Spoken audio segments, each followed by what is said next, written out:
votre épouse, votre maman, votre grand-mère, votre parente, votre collègue de travail, notre sœur à tous, dans le Seigneur nous a quittés samedi après-midi au centre de convalescence de Saint-Estève. Cet après-midi, nous sommes nombreux à venir lui rendre un dernier hommage, à soutenir sa famille, à prier pour une Bagnoulinque honorablement connue. Louise Santaine était née à Bagnous il y a 90 ans. C'est une catalane de soc il arrête, catalane de souche, comme on dit. Bagnous, elle l'a aimée. Elle s'est dépensée pour notre village. Nous avions plaisir à converser avec elle dans la rue, en compagnie de son époux Marc, car c'était une femme cultivée, à l'esprit éveillé, animée par une curiosité intellectuelle et scientifique hors pair. Une femme de caractère, comme beaucoup de Catalanes, mais tournée vers les autres, avec le cœur sur la main. C'était une chrétienne aussi, qui est restée unie dans le sacrement, dans le mariage avec son époux, durant 72 ans. Sa foi a donné sens à cet engagement familial et à tous les engagements professionnels et associatifs. Car Louisette, après avoir travaillé un temps à Partisol, a travaillé 30 ans comme technicienne de laboratoire au centre Arago CNRS, où elle était très appréciée par les chercheurs, justement à cause de son intelligence aussi pratique. Louisette avait compris qu'être chrétienne consistait à aimer Dieu, le monde, la création, ce monde dans lequel Dieu nous envoie, aimer les autres, à œuvrer justement pour un monde plus juste, plus fraternel, à rendre la vie des gens plus douce, plus humaine.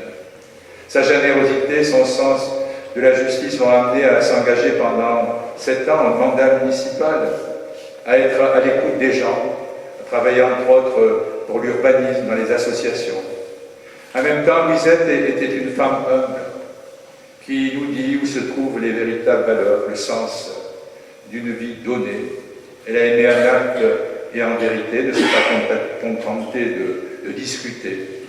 Elle a retroussé ses manches, mans à la feine, comme on dit en catalan, suivant les recommandations de Saint Jean dans l'Épître. Mes enfants, nous devons aimer non pas avec des paroles et des discours, mais par des actes en vérité.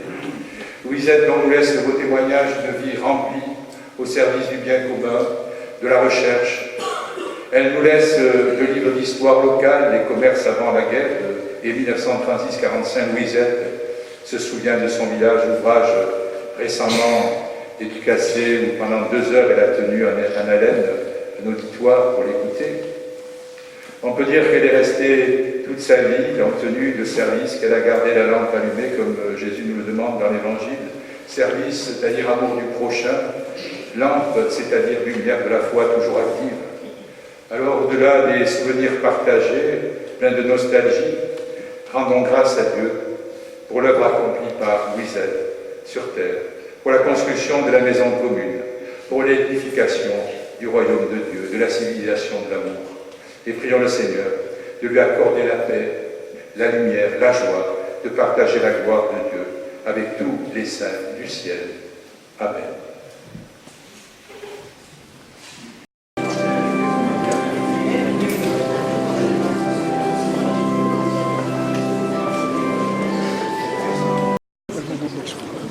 Mesdames, Messieurs, nous refusions d'y croire. Il y a 15 jours en mairie, elle présentait encore son dernier recueil de mémoires au Bagnoulinque. Mais la triste réalité s'impose à nous, cruelle. Madame Louisette Harol n'est plus et nous sommes bouleversés. Elle s'est éteinte dans son sommeil au centre de repos de Supervaltec à Saint-Estève, où elle séjournait après un sévère infarctus qui a nécessité un transfert urgent à l'hôpital. Vous parlerai-je d'une scène touchante qui me concerne et qui m'a profondément touché. L'avant-veille de son décès, je suis allé passer une grande partie de l'après-midi avec elle. Quand je suis arrivé, elle m'a serré fort et longuement contre elle, d'une manière inhabituelle. Était-ce prémonitoire? mais je l'ai trouvée sereine, lucide, réaliste. Et puis nous avons parlé de tout et de rien, des qualités humaines du personnel du centre, de la vue sur la campagne. Mais je retiens 2 phrases en particulier. Je voudrais vivre tant que Marc sera là, parce qu'il a besoin de moi comme j'ai besoin de lui. Après, ça ne me fera rien de partir. Et puis, j'ai de la chance d'être entouré par cette famille unie qui est toujours à mes côtés. C'est rassurant. Et cette Noémie, regarde le dessin qu'elle m'a fait, a-t-elle ajouté avec tendresse, en me montrant un dessin affiché sur la vitre de la fenêtre. Elle a un coup de crayon. Et c'est vrai que les siens l'ont toujours accompagnée, entourée d'une présence affective permanente. Louisette est née à Bagnols le 5 juin 1928. Son père était Coyourin, sa mère Bagnolenque. Après le certificat d'études, comme toutes les jeunes filles de son âge, elle a appris la couture, en l'occurrence chez Madame Pauline Nou. Mais il fallait aussi assurer la subsistance. Elle a effectué des travaux saisonniers à la vigne, sarments, vendanges, même les vendanges à la plaine comme on faisait autrefois. Puis, plus tard, dans l'hôtellerie, au Bon Accueil, puis au laboratoire à Lago, où elle faisait aussi les chambres. Elle tombe amoureuse d'un authentique patriote, Marc, auréolé du titre d'évadé de France, de 6 ans son aîné. Le mariage a lieu le 24 août 1946. Elle avait 18 ans. Mariage d'amour, fusionnel. Le jeune couple va travailler quelques mois à Paris, à la biscuiterie Olivet. Mais lorsqu'on est Bagnoulin, l'appel du pays est le plus fort. Et les voilà de retour. Marc travaille à Polille, Louisette au laboratoire à Lago. Madame Mangol, une chercheuse suisse, l'encourage à passer un examen et la voilà technicienne de laboratoire, poste qu'elle occupera jusqu'à la retraite. Par son sérieux, sa conscience professionnelle, son assiduité, elle a su se faire apprécier par l'ensemble du personnel de cette institution. Chercheurs, enseignants, agents administratifs, techniciens, marins, direction. Elle a été le témoin de l'évolution du laboratoire. On dit que lorsqu'un ancien nous quitte, c'est comme une bibliothèque qui se ferme. C'est le cas pour Louisette. Elle était l'écho de notre mémoire collective. Avec une spontanéité de bon aloi et une précision qui force l'admiration, elle a restitué dans 2 recueils le souvenir de moments forts et de faits qui ont marqué la vie de notre cité. Elle a aussi participé activement, ainsi que Marc et le regretté Jean Omestres, à une œuvre collective historique dans un ouvrage intitulé « Col des Alberts, porte de la liberté », recueil des récits des évadés de France du pied des Alberts entre le Perthus et Cerbère, que nous avons interviewé durant 2 ans. Le résultat de la vente de ce livre a été reversé pour moitié au Souvenir français et l'autre moitié à la recherche médicale. Louisette s'intéressait beaucoup au monde combattant, aux aspects historiques concernant la libération. L'aboutissement sublime fut l'attribution de la Légion d'honneur à Marc, moment fort, solennel, teinté de joie et d'émotion. Louisette aimait Bagnols. Elle parlait à loisir notre langue maternelle. Elle a même écrit des textes en catalan. Elle s'est impliquée dans la vie associative, Foment de la Sardane, Souvenir français, Amis de la mer et des eaux, Anciens marins, et aussi dans la vie municipale. Entre 2001 et 2008, elle a été conseillère municipale et nous pouvons nous féliciter de sa loyauté, de son implication, de son sens de l'organisation. Elle fut à l'initiative de l'emblématique monument dédié aux héros de la 2e DB, ainsi que de la stèle des médaillés militaires. Aujourd'hui, Louisette nous quitte. Avec elle disparaît à la fois un personnage et une personnalité. Un personnage, oui, une femme de caractère, qui savait ce qu'elle voulait, qui ne s'en laissait pas compter. Lorsqu'elle s'était fixé un objectif, rien ne pouvait la faire dévier de son chemin. Elle se donnait les moyens de l'atteindre. Mais aussi une personnalité reconnue, respectée, pleine de bonté. On sollicitait Madame Arolles pour un avis, pour un conseil. On se confiait à elle. On s'arrêtait pour la saluer. Louisette, vous étiez une dame. Toute votre famille était fière de vous, comme vous étiez fiers d'eux. Vous formiez avec Marc un couple emblématique, 73 ans de vie commune. Oui, toute une vie. Ta Sandrine, ton Julien, ta Noémie étaient tes dieux.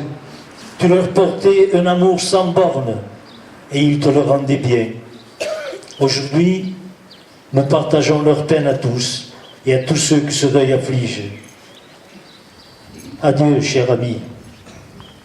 Toubanous est là et même au-delà pour te dire encore une fois qu'on ne t'oubliera pas. Adieu, Louisette. Marxant pel camins de l'eternitat, deixes avui un vilatge estimat, envoltat de serrals i obert cap al Mart. També deixes família i amics, tristes i desorientats. Vos veurem pas més amb en Marc, passejant a bracet allà a vora Mart. Mais aquesta tendra imatge quedarà gravada dins la nostra memòria. Adeu, amiga. De tu guardarem al fons del cor per sempre més un dolç record. Descansa en pau en terra banyolenca. Louisette, nous ne vous verrons plus, bras dessous, vous prenant avec Marc le long du bord de mer. Mais cette tendre image restera gravée dans nos mémoires. Adieu, amis.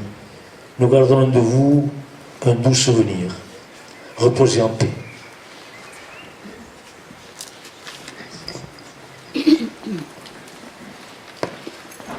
Mesdames, Messieurs, Monsieur Marc Arolles, son époux, ses enfants Jean-Louis et Jacqueline, ses petits-enfants Sandrine et Marc Lauréat, Julien, son arrière-petite-fille Noémie, parents et alliés tiennent à vous remercier chaleureusement de votre présence, d'avoir pris un peu de votre temps cet après-midi pour être là près d'eux et près de notre amie Louisette.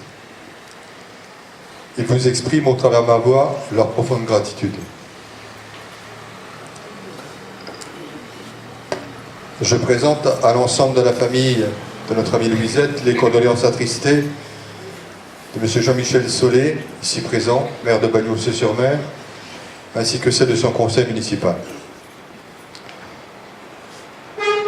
Le dernier geste, près du cercueil de notre amie Louisette, et en passant près de sa famille, bien sûr, se fera, je vous le demande et sur demande de la famille, sans serment de main ni embrassade, simplement si vous le souhaitez faire un petit geste au passage, cela pour ne pas accentuer l'appel de la famille.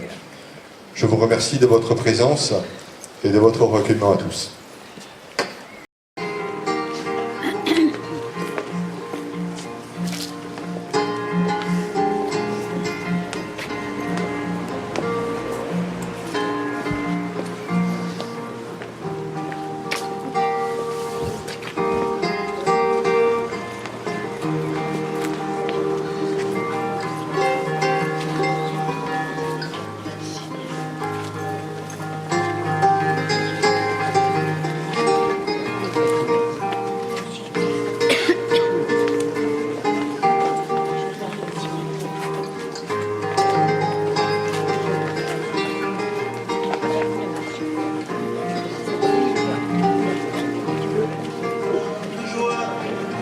prendre un enfant dans ses bras.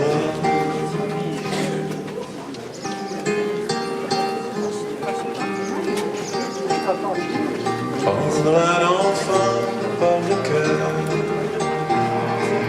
pour soulager ses malheurs, tout doucement, sans parler, sans pudeur, prendre un enfant sous son cœur.